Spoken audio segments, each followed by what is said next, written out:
Hello everyone, welcome to my channel. Newton का द्वितीय गति नियम, second law of motion, Hindi में। नियम का कथन, स्टेटमेंट।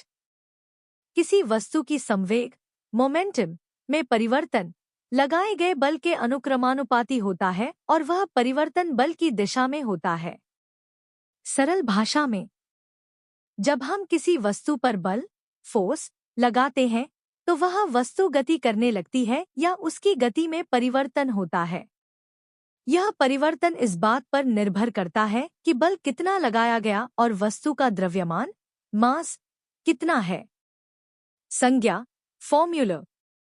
FMA, जहां F बल, फोर्स, M द्रव्यमान, मास, A त्वरण, एक्सेलरेशन। महत्वपूर्ण बातें।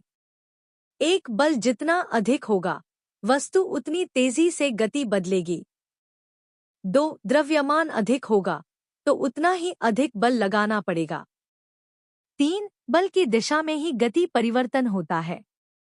उदाहरण, मान लो आपने एक फुटबॉल और एक लोहे की गेंद को एक ही बल से लात मारी। फुटबॉल दूर तक जाएगी क्योंकि उसका द्रव्यमान कम है।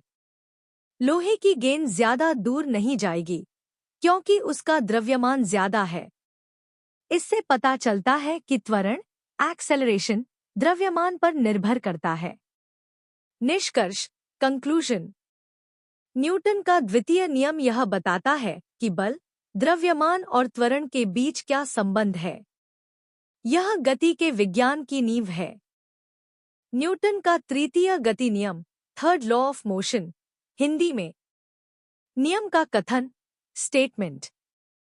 हर क्रिया के बराबर और विपरीत दिशा में एक प्रतिक्रिया होती है। For every action there is an equal and opposite reaction dot.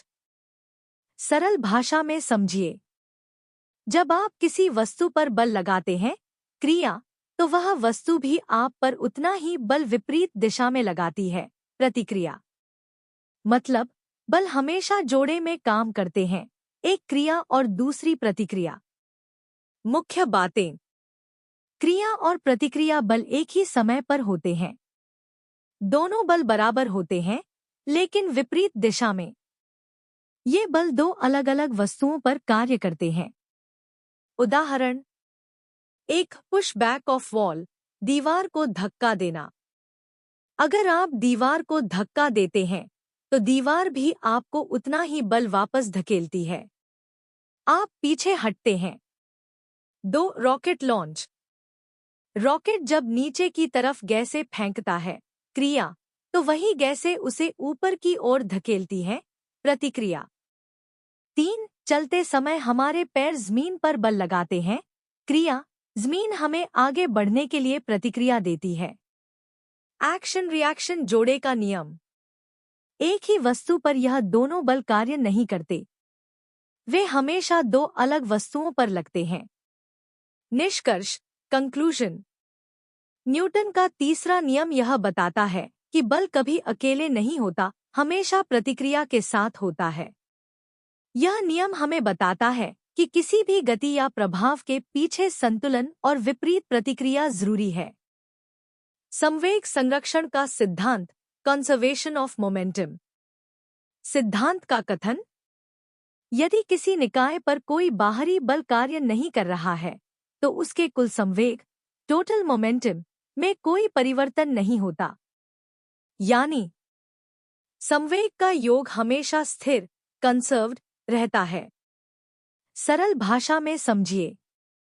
जब दो वस्तुएं आपस में टकराती हैं और उन पर कोई बाहरी बल, जैसे घर्षण, हवा आदि, नहीं लग रहा हो, तो टक्कर से पहले और टक्कर के बाद का कुल संवेग, मोमेंटम, बराबर रहता है।